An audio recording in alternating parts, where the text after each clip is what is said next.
Co tu silny powiedzieć o tym samochodzie? Co? Jak tu zacząć? Nie jest za młody, bo ma już z 5 lat. Kolor też taki nijaki, srebrny. Dobra, zaczynamy. Przed Państwem dwa samochody koncernu Volkswagen Urus oraz Audi A7.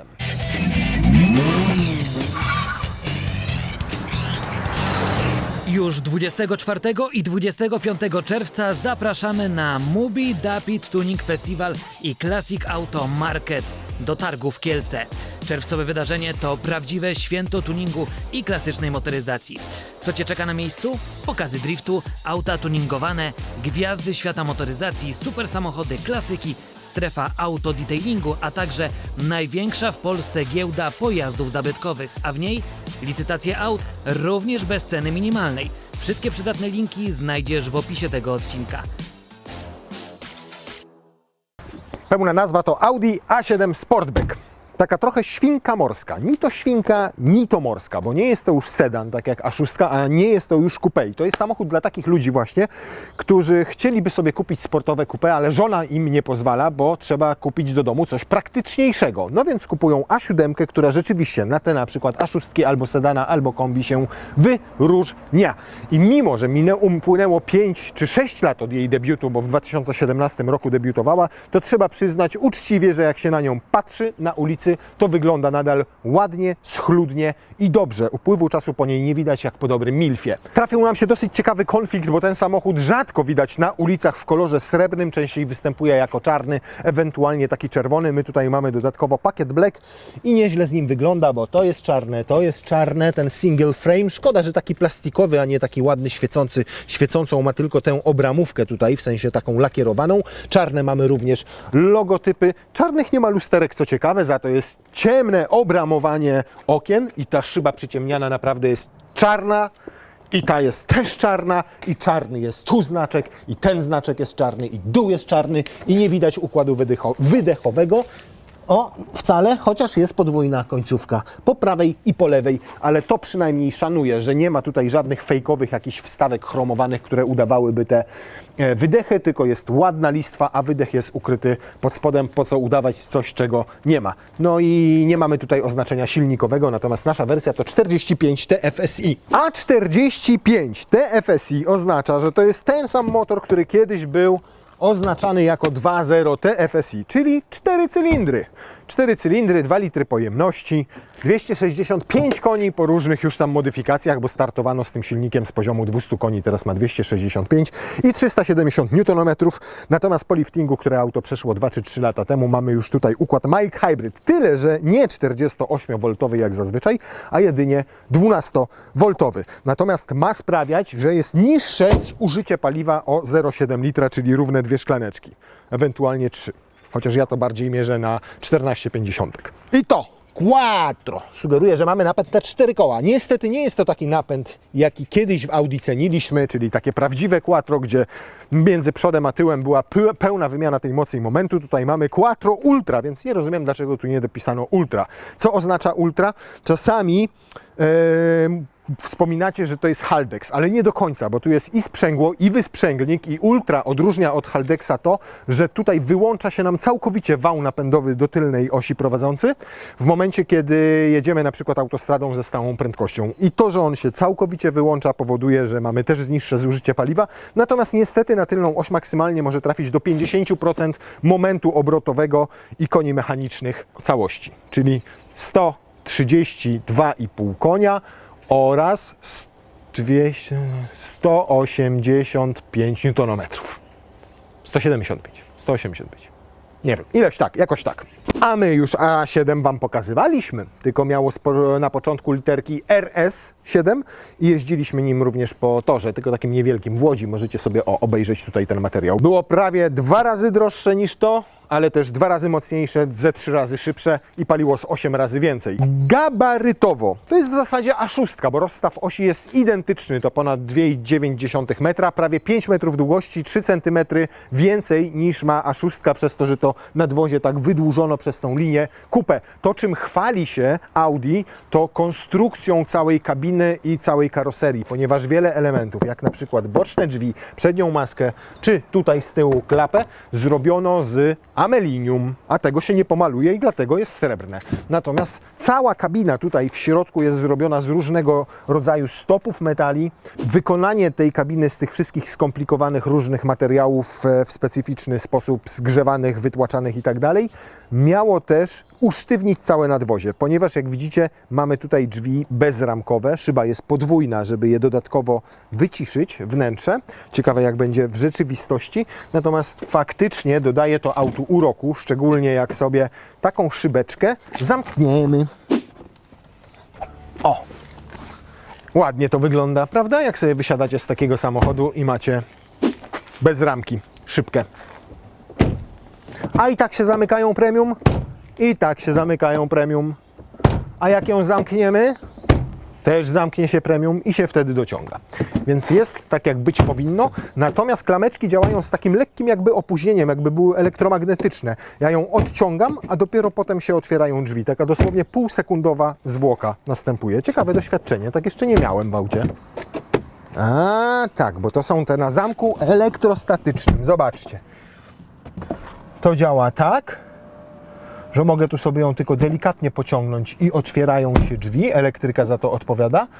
O, do tego, ale potem jeszcze jest cięgno, czyli żeby mechanicznie je otworzyć, gdyby coś się zepsuło. Konkurenci tego auta? Teoretycznie Mercedes CLS i teoretycznie BMW serii 8 Gran Coupe, ale tylko teoretycznie, bo tamte auta są sporo droższe od A7. CLS w porównywalnej wersji aż o 100 000 złotych, a BMK to już w ogóle o jakieś 150-200 tysięcy. Bagażnik. To jest bardzo duże zaskoczenie w tym samochodzie. O, a to po co? O, panie, kurna, jaka żaluzyja jaka! Fiu, fiu, fiu, fiu, fiu, fiu. Ekstra. Dobre, ale tak szczerze, fajny patent. Szkoda, że nie elektrycznie składany, bo z miejsca kierowcy trudno Wam będzie, jak światło będzie wpadało przez tylną szybę, go otworzyć. Niemniej za pomysłowość naprawdę szacun duży. Duże zaskoczenie, jak wspomniałem, to jest ten bagażnik, bo ma 535 litrów. Jak na taki samochód to dużo, to jest raz, a dwa, wygląda na bardzo ustawny i bardzo foremny. Zanim cokolwiek tu do niego zapakujemy, to sobie popatrzajmy, jak to wszystko wygląda. No, są punkty mocowania bagażu, 4, takie estetyczne, chromowane. Jest gniazdo zapalniczki 12V. Jest tutaj jakiś haczyk, żebyście sobie powiesili siatki z zakupami. Jest taka siateczka mocująca do podłogi.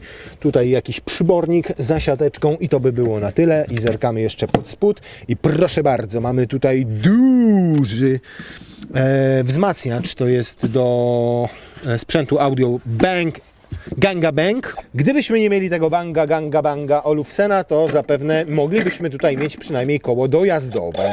Te Ganga Bangi tutaj mogą być w dwóch odmianach. Jedna to jest taka za 5000 zł i już gra przyzwoicie, my taką tutaj mamy, a druga jest taka nieprzyzwoicie grająca za 33 000 z dźwiękiem przestrzennym i innymi cudami. Dobra, walizeczki. Dosyć niski próg załadunkowy, to raz, dwa. No proszę bardzo, dwie walizy jak wchodzą i jeszcze tutaj macie miejsce na kabinóweczki. Tu jeszcze jest tego miejsca całkiem sporo. Natomiast ciekaw jestem, czy jak zdemontujemy sobie tę półkę, bo tak to nie sądzę, żeby nam weszło, no niewiele brakuje, szczerze mówiąc. Ale jak to sobie zdemontujemy, to ustawimy tak, a to postawimy tak, to czy zamknie nam się klapa bagażnika, ponieważ jednak on ten tył ma mocno opadający, bardzo ładną linię kupę dzięki temu trzyma, ale może być kupa, jeżeli chodzi o zamknięcie bagażnika. No właśnie, tak mnie się zdawało, że tutaj nie pyknie, ale te walizki są też specyficzne, bo są bardzo duże, więc jak je przesunę trochę na środek, to co? To się nam zamyka. Więc teraz zrobimy taki patent, że tę przesunę nieco w tę stronę, tę dam tu na środku i co, zamknie się? Bo ta jest mniejsza, niebieska, o centymetr. Proszę bardzo, ale centymetr czasami wiele znaczy. I zobaczcie, tu trzecia taka Wam wchodzi i jeszcze macie tutaj miejsce na plecaczki czy na mniejsze walizki. Więc pod względem aranżacji, możliwości aranżacji bagażnika, jego pojemności, jego układności, no to duże wow, jak to było, tak. Nawet bez wyjmowania tych półeczek. To jest bardzo fajny patent, możecie to też wziąć do domu albo ze sobą na wakacje. Kładziecie to na stole kuchennym i w ping-ponga gracie. Hop, o tak. Siadaj. I proszę, jak ja wsiadam za Urusem w samochodzie typu coupé, jednak wyglądającym pięknie i modnie, zobaczcie, ile mam miejsca na kolana. Tam mogę sobie wsunąć spokojnie. Ej, za kierownicę nie idź! Na stópki miejsce pod fotelem mam. Tu jest mi naprawdę swobodnie i fajnie. To, gdzie mi miejsca troszeczkę brakuje, ale naprawdę troszeczkę, to jest tutaj, nad głową. I tak uważam, że jak na taki samochód z tak opadającym tyłem, z taką sylwetką i z taką linią, to tego miejsca jest tutaj naprawdę ok. Co ciekawe, w podstawie Audi A7 jest 4-osobowe, bo tutaj dostajecie 2-osobową kanapę, tu jest tunel centralny. Jeżeli chcecie mieścić na tej kanapie 3 osoby, to musicie dopłacić 1500 zł. Pytanie, czy warto? Warto, jeżeli macie albo ktoś z Waszych pasażerów mniej niż 1,20 m, bo mniej więcej dla osoby takiej postury jest przewidziane to miejsce. I jeżeli chodzi o miejsce nad głową i tutaj ten wysoki i szeroki dosyć tunel środkowy, no nie. Tutaj na bardzo krótkim tylko dystansie i bardzo mikrej postury osoby, więc ja bym się zastanowił nad tym, czy nie pozostawić A7 4-osobowej, szczególnie, że wtedy jest jakieś takie wrażenie większej ekskluzywności, jak choćby na przykład w Porsche Panamerze. Podłokietnik jest? Podłokietnik jest. Ma cup holdery? Ma i to takie sprytnie wysuwane, jednocześnie miękkie tutaj oparcie, przyjemne i jeszcze schoweczek wyłożony miękkim materiałem. Duży szacun też za to, że kanapa jest dzielona w proporcjach 40-20-40. Tu mamy płaską podłogę, jak składamy tę część, więc spokojnie możemy przewieźć narty. W dodatku tu jest dosyć szeroko i dosyć wysoko, więc parę tych kompletów nart nam tutaj wejdzie. Fajne, widoczne isofixy, niefajne to, że zostaje nam plastik w ręku, więc jak zamocujemy fotelik, to z tym musimy coś gdzieś robić, a jak znam życie, zgubimy, brzydko to wygląda, jedziecie do serwisu, jedna sztuka 850 zł. Nie no, żartuję, akurat nie wiem, ile to kosztuje. Co do jakości wykończenia i wykonania, nie można mieć tutaj zastrzeżeń, to jest taka przyjemna Alcantara w dotyku, Audi ma na to swoją nazwę. Ładne są te wstaweczki, to szczotkowane aluminium też fajnie wygląda. Tu jest miękko, przyjemnie, jest w porządku, po prostu. Klimatyzacja ma nawiewy nie tylko tutaj centralnie, w naszym wypadku to akurat 4-strefowa wymagająca dopłaty, ale też są nawiewy w słupkach B i to jest akurat fajne, przyjemne i wpływa na komfort. 2 gniazda USB-C i gniazdo zapalniczki dla pasażerów z tyłu.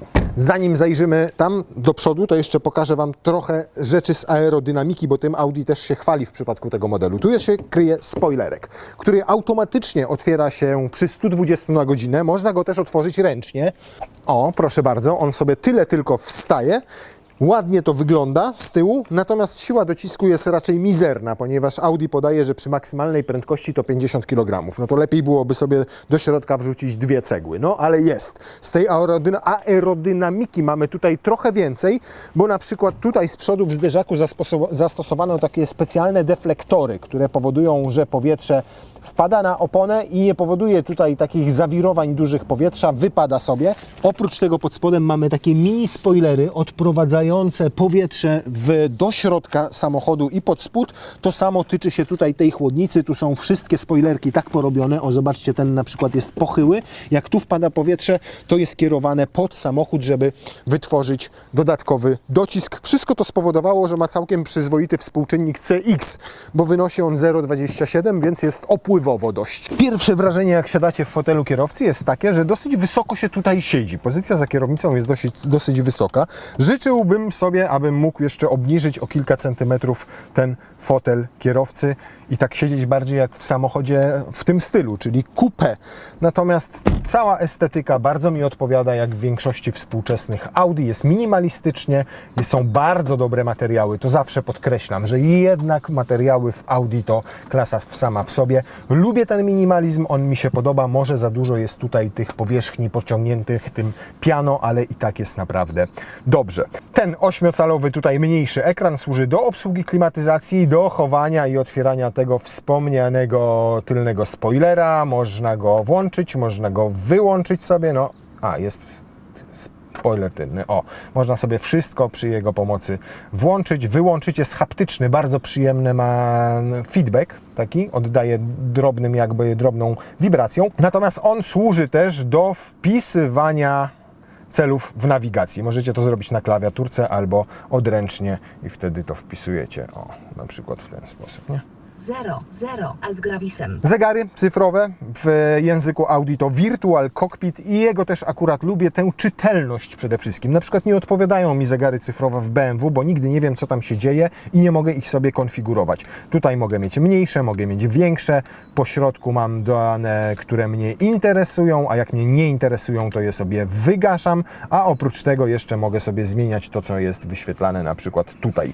Tutaj jeszcze w tych starszych Audi mamy klasyczne, analogowe w zasadzie, można tak powiedzieć, bo to nie są wyświetlacze, ale to są stałe napisy, a tylko te kreseczki się tutaj pojawiają podświetlane, czyli temperatura płynu chłodniczego i poziom paliwa w zbiorniku. Zbiornik sam w sobie ma 63 litry, ale jak dopłacicie tam 590 zł, to może mieć 73 litry. I rzadziej się wtedy zatrzymujecie na stacjach benzynowych. Soweczek jest, cup holdery są.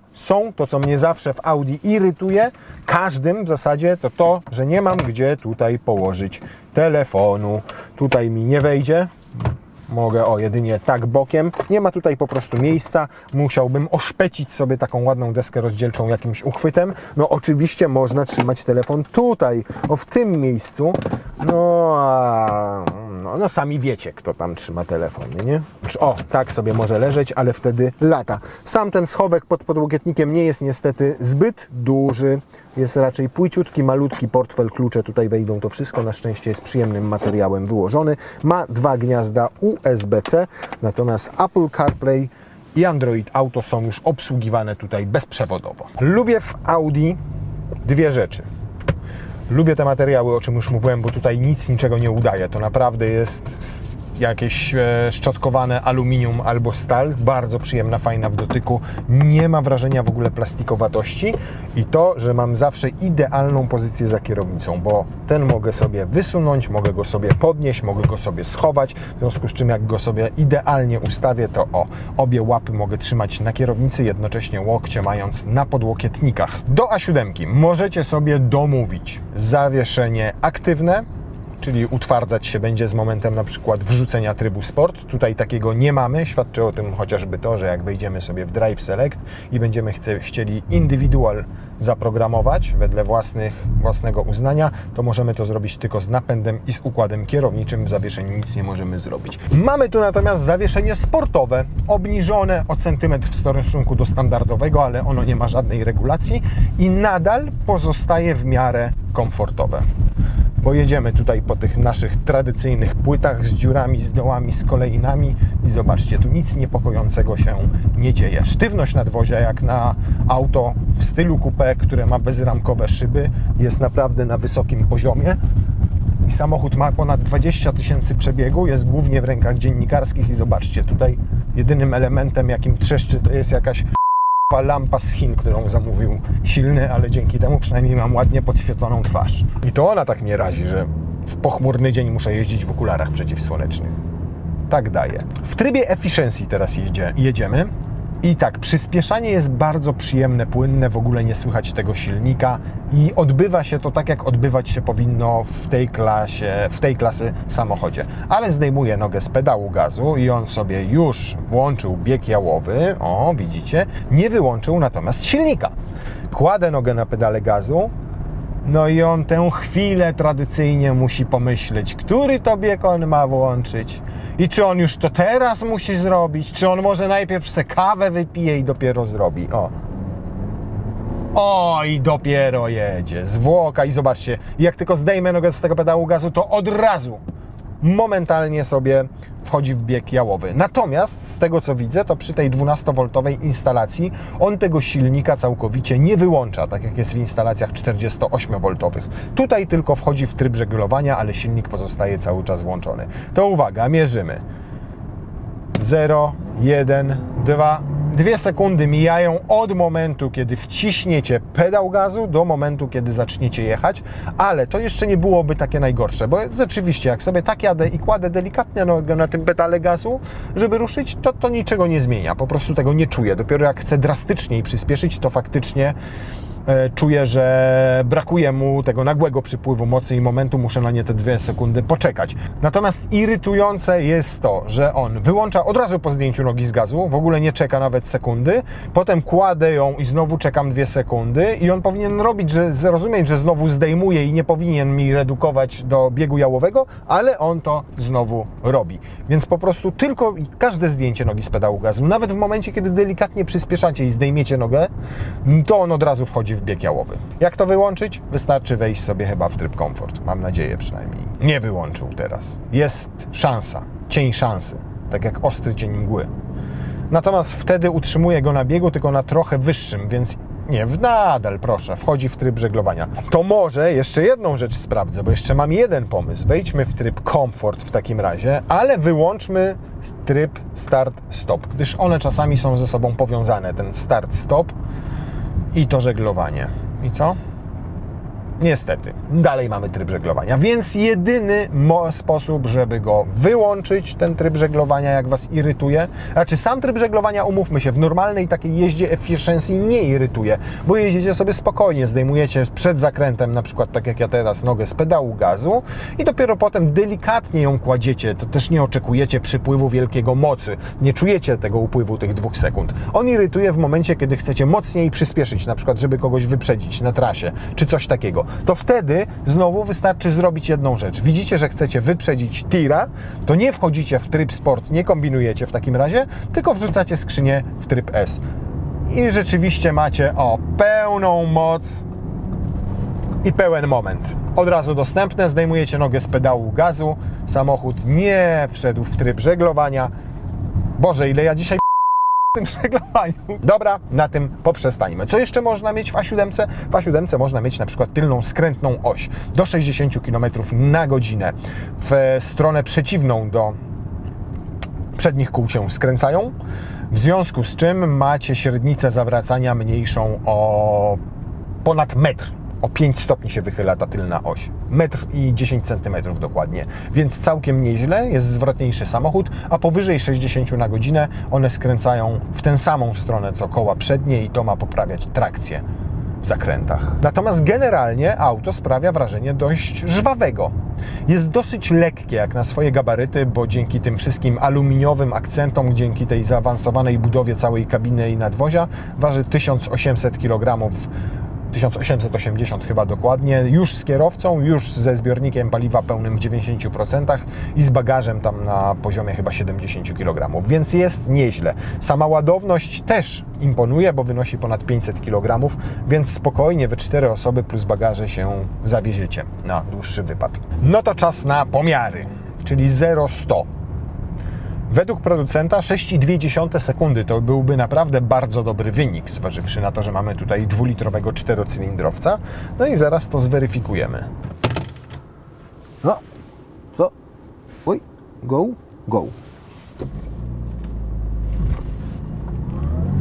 No, pierwsze wrażenie nie jest spektakularne, ale potem zbiera się galancie. Bardzo ładnie S-Tronic, skrzynia zmienia biegi.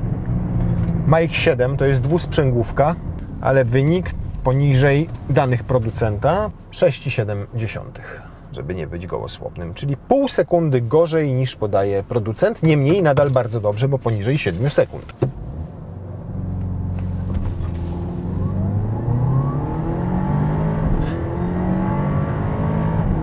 Fajnie zmienia ta skrzynia biegów biegi w trybie sportowym, bo są takie lekkie szarpnięcia. W trybie komfortowym tego nie ma, ona robi to bardzo delikatnie i przyjemnie, a w trybie sportowym wręcz czuć takie szarpnięcie. Jaki jest efekt tego szarpnięcia? Wydaje mi się, że teraz będziemy mieli lepszy czas, wiecie? Oczywiście. Proszę bardzo. 6,5 już. Podoba mi się to, że on tę setkę robi we względnej ciszy i spokoju. Jakby się nie męczył. 6,5-7 sekund to dobry rezultat jak na 4-cylindrowe duże auto, 2-litrowe, a cały czas mam takie wrażenie, że jest tutaj wystarczający zapas mocy, jest tutaj wystarczająco dużo newtonometrów, że on się przy tym nie męczy, że to jest taki idealnie dobrany do niego silnik, choć oczywiście ja bym wolał 3-litrowego diesla. Bez dwóch zdań. tylko ten będzie jakąś pewnie 100 droższy, głównie przez akcyzę, która wynosi na takie auta 18,6%. No to teraz sobie zobaczmy, jak przy prędkościach autostradowych 120, 140 będzie sobie jechał. Czy nie będzie tu przez te szyby bezramkowe. Prowadzenie? W ogóle nie czujecie, że to jest jakieś tam Quattro Ultra, jak normalnie jedziecie. On po prostu w takich warunkach jedzie przyzwoicie, normalnie. To nie jest RS7. To nie do tego, to są dwa zupełnie różne samochody. RS-ki budują ludzie, którzy na sporcie zjedli zęby, można powiedzieć. To odrębna dywizja, która przerabia te samochody od A do Z tak naprawdę. Ale tutaj absolutnie tej podstawowej A7 z tym 45 TFSI z napędem Ultra Quattro nie można odmówić ani dobrego trzymania się, szczególnie, że mamy usportowione zawieszenie, ani tego, żeby ona była jakaś strasznie nerwowa w zakrętach albo przy nagłej zmianie kierunku. Ona po prostu prowadzi się poprawnie. Niski środek ciężkości ma i to czuć, więc w takie zakręty wjedziecie stosunkowo szybko. Nie czuć w ogóle podsterowności, mimo że w wielu warunkach głównie napędza go przednia oś. Jeździ po prostu normalnie, natomiast po prostu urzeka właśnie w takich warunkach, kiedy wjeżdżacie sobie na szybszą drogę, kiedy sobie spokojnie przyspieszacie do tej prędkości 140 km na godzinę i wówczas jest cichuteńko w środku, to zawieszenie nawet w tym naszym wydaniu lekko usportowione absolutnie niczego nie zmienia, bo jest komfortowo, doskonale wybiera każde ewentualne wyboje na autostradzie. Możecie sobie wtedy włączyć tego swojego Ganga Bang Olufsena.